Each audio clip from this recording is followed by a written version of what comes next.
UP चुनाव का 2 चरण बचा है। सारी पार्टियों ने अपनी ताकत झोंक रखी है। बीजेपी ने अपने प्रधानमंत्री नरेंद्र मोदी की सभाएं लगा रखी है। अमित शाह रणभूमि में हैं। तमाम बड़े नेता अमित शाह और नरेंद्र मोदी के अलावा भी उत्तर प्रदेश में कैंप कर रहे हैं। कुछ और नेता हैं जो अपने काम में लगे हैं। ऐसे ही एक नेता साक्षी महाराज हमारे साथ हैं।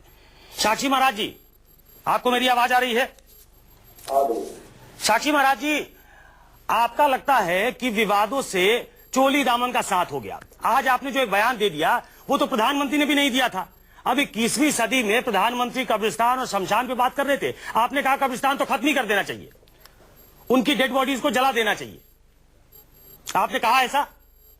बिल्कुल मैंने कहा है और सही कहा है। और इसलिए कहा है कि उत्तर प्रदेश में अखिलेश बोलते हैं कि विकास बोलता है, काम बोलता है। यहाँ काम नहीं बोलता है, क्राइम बोलता है। और तुष्टीकरण के आधार पर उत्तर प्रदेश की आधी जमीन को कब्रिस्तान में तब्दील करने का प्रयास किया जा रहा है।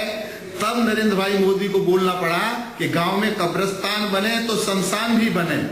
मुझे चिंता हुई कि सारी जमीन शमशान में कब्रिस्तान में चली जाएगी तो मोदी का नारा सबका विकास सबका साथ, इसका क्या होगा? अगर जमीन ही नहीं होगी तो विकास कहाँ होगा, रचना कहाँ होगी? ये तो महाविनाश हो जाएगा। तब मुझे इस बात को कहना पड़ा ये संयुक्त शमशान होना चाहिए। चाहे उसका नाम कब्रिस्तान हो, चाहे उसका नाम शमशान हो, बड़ा विजनरी बयान दिया है आपने। अंतिम स्थान हो। साक्षी महाराज जी, आपको लगता है, आप जैसे बात कर रहे हैं, आपको लगता है बड़ा विजनरी बयान दिया आपने। जमीन बचा रहे हैं, ऐसा कह के आप जमीन बचा रहे हैं कि ऐसा कह के आप पोलराइज कर रहे हैं? नहीं, कतई नहीं कर रहे हैं। मैंने बहुत सीधी सादी बात की है। पोलराइज वो लोग करते हैं तो तुष्टीकरण की राजनीति करते हैं, और तुष्टीकरण की राजनीति वाले फूट डालो राज करो की बात करते हैं। हम फूट डालो राज करो की बात नहीं करते हैं। हमारी मंशा है कि जीते जी हिंदू मुसलमान को राजनीतिक दल जो वोटों के भेड़िए हैं वो इकट्ठा नहीं होने देते। कम से कम अंतिम समय तो एक जगह हिंदू भाई इकट्ठे हो जाए, मुस्लिम भाई इकट्ठे हो जाए, गले मिल लें, छाती से छाती मिला लें और एक ही चिता पर दोनों के दोनों। कितनी अच्छी बात, क्या बात है। आप तो मतलब हिंदू मुस्लिम एकता की मिसाल पेश कर रहे हैं। अरे भाई, उनके धर्म में किसी को जलाना नहीं लिखा, दफनाना लिखा है। आप कह रहे पूरी व्यवस्था बदल दो। आप कह रहे कि हम बहुत नेक काम कर रहे हैं। आप बिल्कुल पोलराइज कर रहे हैं साक्षी महाराज जी। चुनाव के वक्त ऐसा दिव्य ज्ञान आपको पहले तो नहीं आया, ये चुनाव के वक्त क्यों आता है? जी सुनिए, परंपराएं व्यक्तियों के द्वारा बनाई जाती हैं। समय समय के अनुसार परंपराएं बदली जाती हैं। हमारे साधु समाज में परंपरा बिल्कुल दफनाने की, गाड़ने की और गंगा में प्रवाहित करने की थी। लेकिन जब नरेंद्र भाई मोदी ने नमामि गंगे अभियान चलाया गंगा को पवित्रता का, तो हिंदुस्तान के करोड़ों साधु सन्यासियों ने संकल्प लिया कि कोई भी एक भी लाश गंगा में नहीं डाली जाएगी। केवल मुसलमानों ही गाड़ने की परंपरा नहीं है, हम साधु सन्यासियों में जमीन में समाधि लगाने की परंपरा है। मेरी चिंता है कि 2.5-3 करोड़ साधु सन्यासी हैं, इनकी समाधियां बन जाएंगी, कब्रिस्तान में सारे के सारे लोग मरते जाएंगे, उनकी कब्र बनती चली जाएगी। ये ज्ञान आपको पहले क्यों नहीं आया साक्षी महाराज जी? आपका ये कोई अलहदा बयान नहीं है ना कि आपने 5 साल में कोई एक बयान दे दिया। आपके बयानों की एक श्रृंखला है, आपको लोग उससे जोड़कर देखते हैं। प्रधानमंत्री कह रहे हैं कि शमशान बने तो कब्रिस्तान भी बने, कब्रिस्तान बने तो शमशान भी बने। आप एक कदम आगे बढ़ गए। चुनाव का 2 चरण बचा है, ऐसे में आप ऐसा बयान देते हैं और आप समझते हैं कि देश की जनता ये मान ले कि आप कुछ नेक काम करना चाहते हैं। मैं इसलिए कहता हूँ न कब्रिस्तान बने न शमशान बने, अंतिम स्थान बने। सबके लिए अंतिम स्थान बनना चाहिए। न कब्रिस्तान बने न कोई शमशान बने, संयुक्त स्थान बने। अंतिम यात्रा व्यक्ति की एक जगह। अरे आप तो भगवा पहनते हैं साक्षी महाराज जी। दूसरे धर्मों के बारे में भी आपको कुछ मालूम होगा। आपको मालूम है क्यों दफनाया जाता है?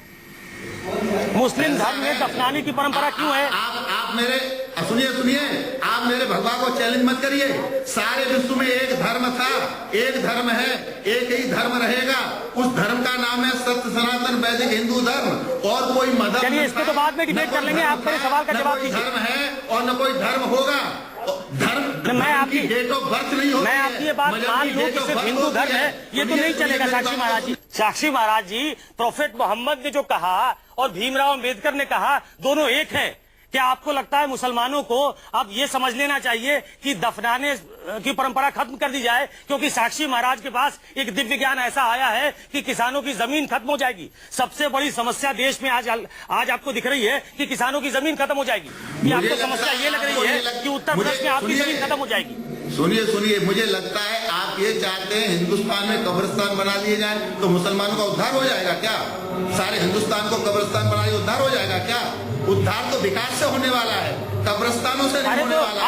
आप मुसलमानों के विकास की बात करिए ना, अल्पसंख्यकों के विकास के लिए कोई रेखा खींचिए ना, कोई विजन लाइए ना। विकास ये कौन सा विजन नारा दिया है? सबका विकास सबका साथ। विकास की बात तो हम कर ही रहे हैं, हम तो विनाश की बात कर रहे हैं। विनाश की बात तो आप कर रहे हैं, विनाश की बात तो कब्रिस्तान वाले कर रहे हैं, सारे देख रहे हैं उत्तर प्रदेश। अरे ये बयान मैंने थोड़ी ना दिया साक्षी महाराज जी।